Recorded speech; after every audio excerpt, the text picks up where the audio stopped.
नमस्कार. मी मधुसूदन पत्की आणि आपण पाहत आहात एकमेव विचारपत्र दैनिक महाराष्ट्र न्यूज. नेमकं तेच या कार्यक्रमामध्ये पुन्हा एकदा मनापासून स्वागत.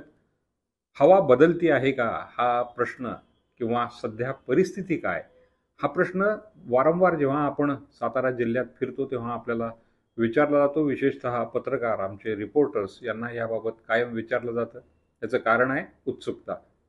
23 तारखेला काय घडणार त्याची पूर्वसूचना आपल्याला मिळावी अशी प्रत्येकाचीच इच्छा, अपेक्षा असते आणि त्या दृष्टिकोनातून हा प्रश्न विचारला जातो. आपण आज पाटण तालुक्यामध्ये पाटण विधानसभा मतदारसंघाची परिस्थिती काय, आजची परिस्थिती काय, अजून मतदानाला जवळपास 8 ते 9 दिवस आहेत. मात्र 8-9 दिवसांपूर्वी म्हणजेच 20 तारखेपूर्वी याची परिस्थिती काय आहे, हवा बदलते आहे का, या संदर्भात आपण चर्चा करणार आहोत. पाटण विधानसभा मतदारसंघामध्ये पाटणकर आणि देसाई या घराण्यांमध्ये जवळपास कायम झुंज आपल्याला पाहायला मिळालेली आहे. कधी पाटणकर गट विजयी तर कधी देसाई गट विजयी हा आपण इतिहास पाहिला. बाळासाहेब देसाई, स्वर्गीय बाळासाहेब देसाई गृहमंत्री होते आणि त्याचा एक वारसा शंभूराज देसाई यांना लाभलेला आहे.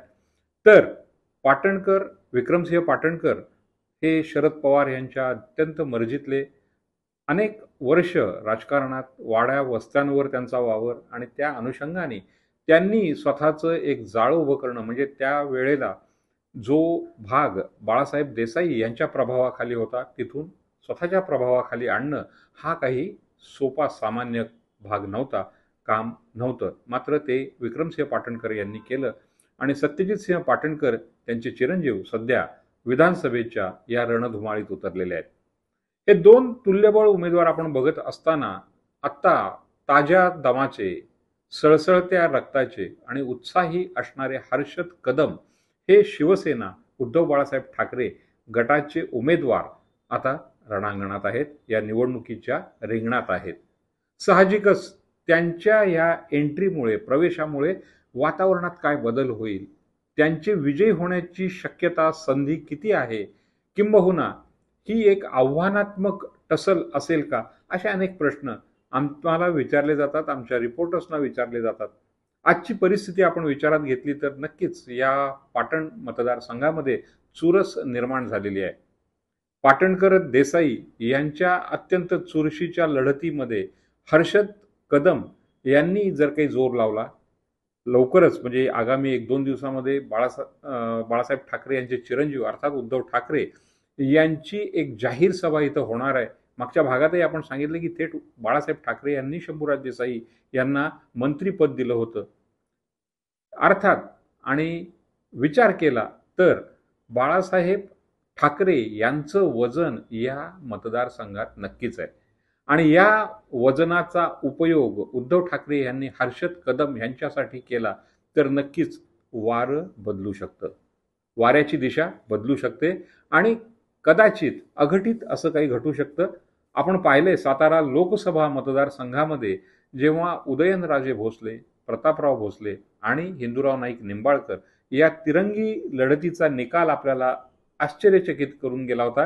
कारण दोन मातब्बर तुल्यबळ असे उमेदवार एकापुढे एक उभे होते. आपण पाहिलं की उदयनराजे आणि भाऊ प्रतापराव भोसले यांच्यामध्ये लढत झाली आणि विजयी झाले होते शिवसेनेचेच त्यावेळेच्या उद्धव ठाकरे नव्हे पण बाळासाहेब ठाकरे यांच्या जे आशीर्वाद लाभले होते ते हिंदूराव नाईक निंबाळकर. अशा प्रकारच्या निकालाची शक्यता पाटणमध्ये लागेल का असाही विचार आता व्हायला लागलेला आहे. अनेक वर्ष किंबहुना मोहनराव कदम यांचे हर्षद हे चिरंजीव आहेत. मोहनराव कदम हे सुद्धा कट्टर शिवसैनिक म्हणजे आता आपण विचार केला तर बाळासाहेब ठाकरे, उद्धव बाळासाहेब ठाकरे गटाचे शिवसैनिक आहेत. हर्षद कदम यांच्या पत्नी या शिवसेनेतूनच सरपंच राहिलेले आहेत मल्हारपेठ ग्रामपंचायतीमध्ये.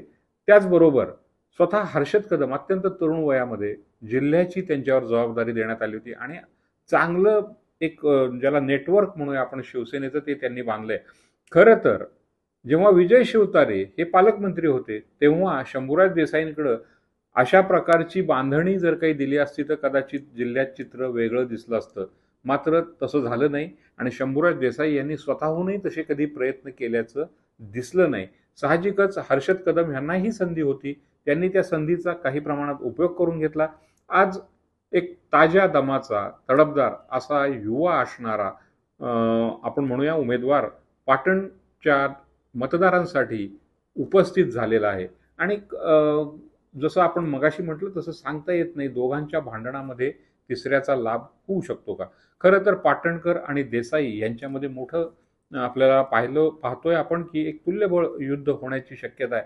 मात्र ह्याच्यामध्येच जर उद्धव बाळासाहेब ठाकरे गटाच्या शिवसैनिकांनी, त्याचबरोबर काँग्रेसच्या असंतुष्ट असणाऱ्या व्यक्तींनी, त्याचबरोबर जे काही मतदारसंघामध्ये शंभूराज देसाई यांच्या कार्यपद्धतीवर नाराज असलेली मंडळी आहेत, शिवसैनिक आहेत, एकनाथ शिंदे यांच्या गटाचे, ते सुद्धा हर्षद कदम यांच्याकडे येऊन मिळाले तर निकालामध्ये चकित करणारा निकाल लागू शकतो असंही म्हणता येईल. अर्थात आपल्याला हातात अजून 8 दिवस आहेत, परिस्थिती कशी बदलत जाईल याच्यावर आपण लक्ष ठेवून आहे. मात्र आजच्या परिस्थितीमध्ये जसं पाहिलं आपण सुरुवातीला हर्षद कदम यांचं नाव घेतलं जात नव्हतं, मात्र आता हर्षद कदम मुसंडी मारून पुढे येण्याच्या प्रयत्नात आहेत.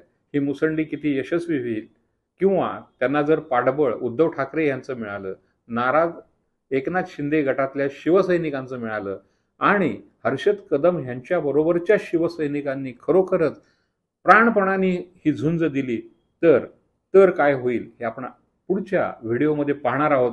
अर्थात हा व्हिडिओ तुम्हाला कसा वाटला नक्की कळवा, लाईक करा, शेअर करा, सबस्क्राईब करा आणि आम्हाला आपल्या प्रतिक्रिया नक्की कळवा. इथे थांबतो, भेटूया पुढच्या भागात. तोपर्यंत धन्यवाद.